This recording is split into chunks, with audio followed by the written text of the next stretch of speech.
普通人对战格斗选手的后果是什么？看这个黑皮肤小哥就知道了。当然，今天的主角并不是他。而是这位 UFC 女子选手米莎塔特。事情的起因是4个社会青年来到了塔特所在的拳馆，扬言要挑战职业格斗选手。拳馆派出了女子选手米莎塔特。说起米莎塔特，老拳迷肯定不陌生。米莎塔特凭借姣好的身材和相貌，俘获了很多男性拳迷。而她在一次比赛称重的时候，全国上阵才刚刚好通过了称重。米莎塔特职业生涯中最辉煌的一战是在2016年3月 UFC 196，米莎塔特对阵霍利霍尔姆。米莎塔特最后90秒成功翻盘比赛，背后裸脚降服霍尔姆，成功夺得 UFC 女子重量级冠军腰带。今天来的这4位社会青年，应该就是纯粹意义上的健身搏击爱好者，没有参与过系统的训练，但是有几个看上去还挺结实。米莎塔特和4位挑战者都在热身。这2个小伙似乎是玩嗨了啊！还有一个居然爬上8角笼，搞得自己已经打赢了一样。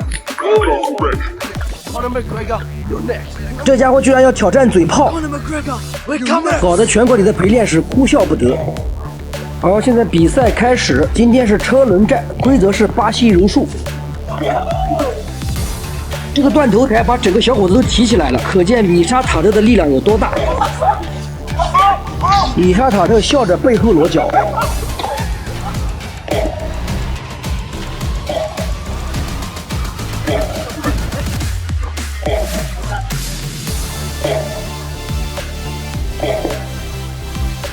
总之，米莎塔特现在是各种摔各种锁。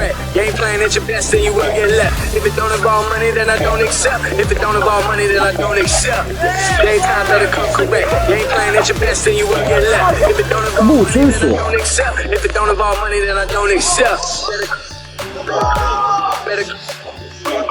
背后裸脚。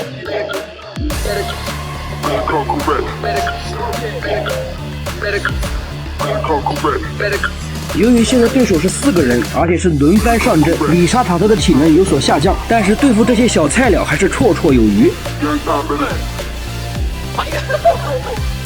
可怜的4个小伙被米莎塔特锁来锁去，简直毫无招架之力。这还没有动拳头和腿，如果真的走进8角笼，或者是在街斗的情况下，基本上20秒一个是没有问题的。而且这还是女子选手，中国拳王徐灿也对这个问题发表过观点。但假设啊，真在街头上遇到一群人围攻，多的不敢说4、5个问题不大，那要换成一个一个上的情况，我们体能打40分钟没问题啊，平均30秒看到一个。今天这4个小伙运气不错，来拳馆挑战居然遇上了美女。虽然被美女一顿蹂躏，但是看得出来他们都没有受伤，而且心情也非常不错。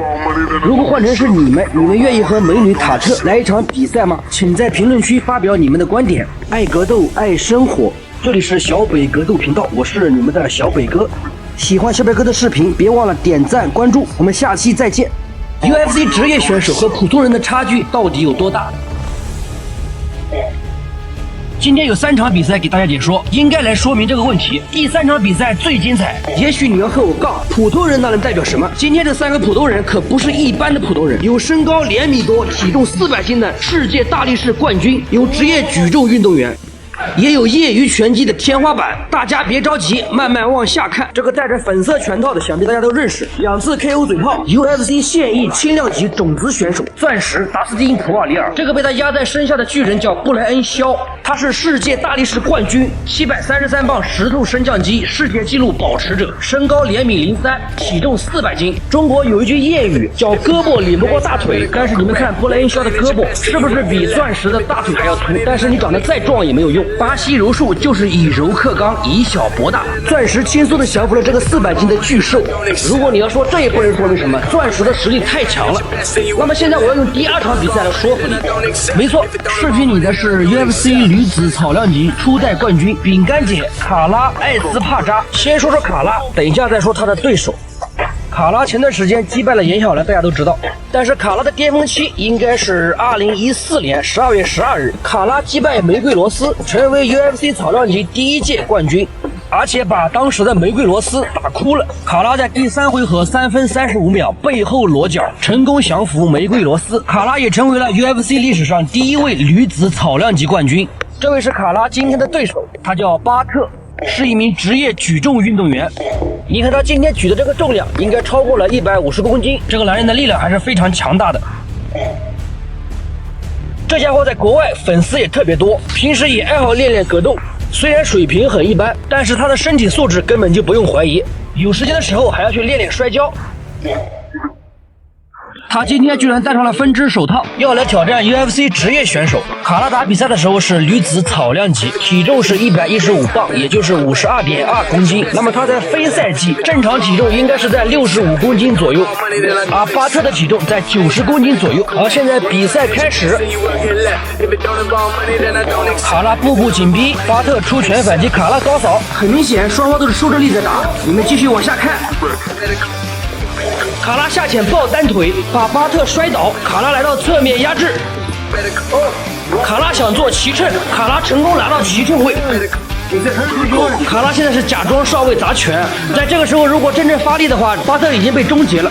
巴特侧面转身想逃脱，卡拉想拉背，现在拉背成功，背后裸脚看看有没有，已经很紧了。巴特拍手认输。巴特的鼻子在流鼻血，应该是刚才打站立的时候不小心打到了。看到没有，体格小这么多，还是女子选手。现在还有没有人要挑战张伟丽啊？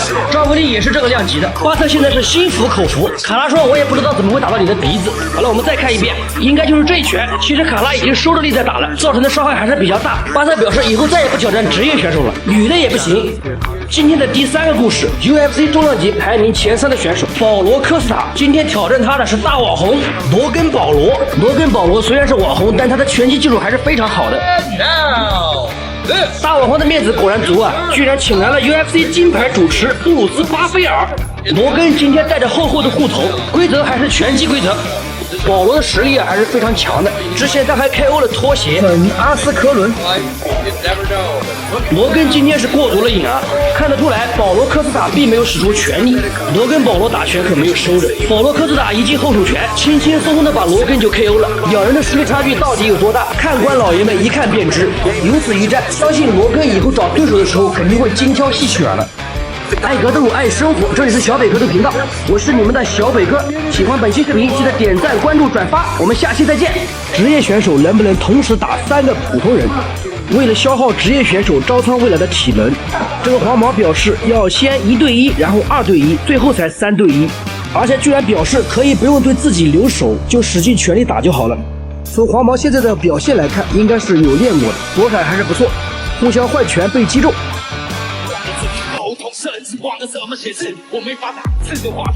双方同时出前手拳，招仓为了这速度更胜一筹。黄毛经常在换拳中被打中。从这个四周的环境来看啊，这应该是一个小型的拳馆。黄毛前手拳被招仓未来躲掉，招仓未来的速度确实快啊。有人说在职业选手的眼里啊，所有的人都是慢动作，这种说法看起来也不是没有道理啊。双方换拳，这一波黄毛打的还是不错的。招仓未来前手拳打中。双方现在也是越打越上头，出手也比较重了。现在，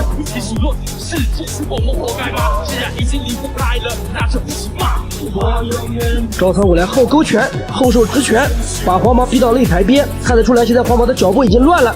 黄毛现在自乱阵脚，那么只有挨打的份了啊！可能这个体能也是不行了。招仓未来后手摆拳，现在黄毛已经完全破防了，双手抱拳也防不住了。最后一波进攻，现在黄毛认输，1对1比赛结束。虽然打输了，但是现场的氛围还是不错的啊。黄毛打完以后，立马就提出要2对1，可能就是为了不想让招仓未来休息啊。好，接下来的比赛是2对1，黄毛加小白对付职业选手招仓未来，双方使用的是轮番轰炸啊，就是为了不给招仓未来喘息的机会。这个黄毛这下有点过分了啊，居然把小白拉去当人肉盾牌，有道是双拳难敌4手啊。招仓未来打的还是聪明，且战且退。黄毛怕挨打，又来这一招，把小白给推着顶上去。小白很明显啊，也是有一定的格斗基础，最起码他有一点防守意识啊。黄毛在小白的掩护下，终于打中了几拳，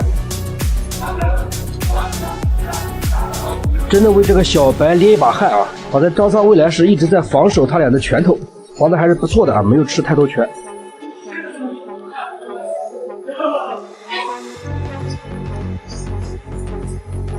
现在是1打2，招商未来稍稍加重了拳头的力度，不然要是不搞定一个，等一下是拿不下了啊，可能会被他们耗完，因为等一下还要1打3嘞。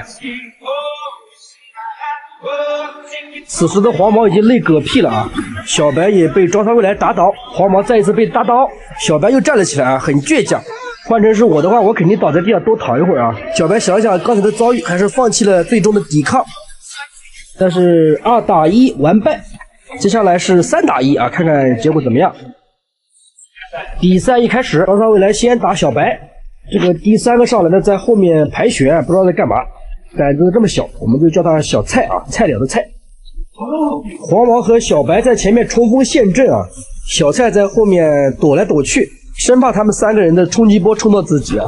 哦，小菜在找机会啊，看到黄毛被放倒，他立马又退缩了。黄毛真是胆大，居然上去抱招商未来。小白被放倒，小菜迄今为止啊没有出1拳，小白和黄毛已经被打得人仰马翻了啊，小菜还是躲来躲去。真的是不怕神一样的对手啊，就怕猪一样的队友。现在你的队友们都已经被 KO 了，我看你怎么办？还能躲得掉吗？爱格斗，爱生活，这里是小北格斗频道，我是你们的小北哥。招商未来轻轻一个摆拳就把他打倒了。看格斗故事，品百味人生。喜欢本期视频，记得点赞、关注加转发。下期视频我们不见不散。